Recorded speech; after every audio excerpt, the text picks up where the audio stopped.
Hello guys, আসসালামু আলাইকুম। তো আমাদের বাসায় ভাপা পিঠা বানানোর প্রস্তুতি চলছে। তো গুঁড়িটা রেডি করলো আমার মা। লবণ দিয়ে সামান্য একটু পানি দিয়ে ভিজিয়ে ভিজিয়ে নিল।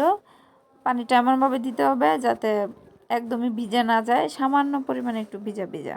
তো তারপর আমাদের চালনি নাই গুঁড়ি চালার মতো, তো সে কারণে একটা বুদ্ধি করলাম যে নুডলস থেকে নুডলসের ফ্যামিলি প্যাক আনার সাথে এটার সাথে একটা ফ্রি দিয়েছে এই এই চালুনিটা। তো এখন এটা দিয়েই আমি চাললাম। দেখেন গুঁড়িটা কিন্তু খুব সুন্দরভাবে চালা হয়েছে। তো গুঁড়ি চালা শেষ হওয়ার পরে আমি এখানে গরম পানি বসিয়ে দিয়েছি। আর এই যে দেখেন আরও একটা পাতিল ছিদ্র করে নিয়েছি, যাতে করে গরম পানির নিচের পাতিলটা থেকে উপরে ভাপটা উঠে তারপর পিঠাটা সিদ্ধ হয়। আর দুই পাতিলের মাঝখানে গুঁড়ি দিয়ে শক্ত করে চেপে চেপে বসিয়ে দেওয়া হয়েছে যাতে ভাপটা বাইরে না চলে আসে।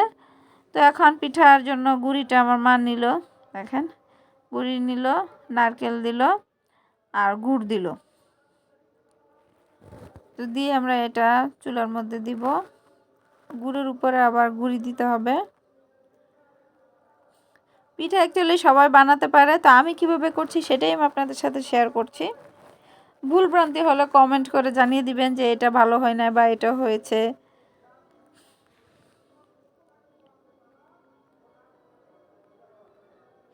শেখার কোনো শেষ নাই, শেখার কোনো বয়সও নাই। আবার কোনো কাজ করতে গেলে যে সব কিছুই নির্ভুলভাবে করতে পারবো সেটাও কিন্তু না।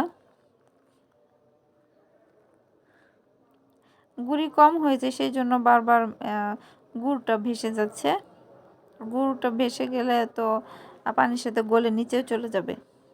সেই জন্য গুঁড়িটা একটু ভালোভাবে দিয়ে, এই যে দেখেন সুন্দরভাবে দিয়ে একটা জালির মতো এটার মধ্যে দিয়ে তারপর চুলার মধ্যে দিয়ে দিল, টোকা দিয়ে দিয়ে সুন্দর করে এটা বসিয়ে দিল।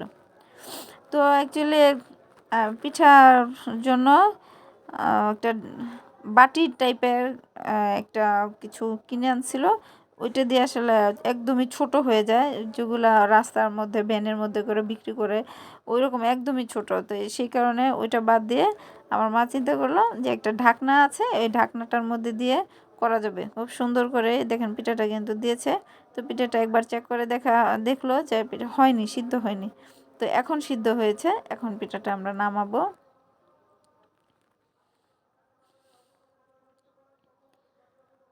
পিঠাটা ভেঙে গেল।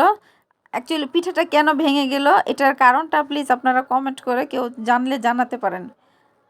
দেখেন পিঠাটা হয়েছে, আমার সবই পিঠা বানানো কমপ্লিট, কিন্তু এই যে দেখেন পিঠা ভেঙে যাচ্ছে কেন, এটা ভাঙার কারণটা কি প্লিজ আপনারা কমেন্ট করে জানাবেন।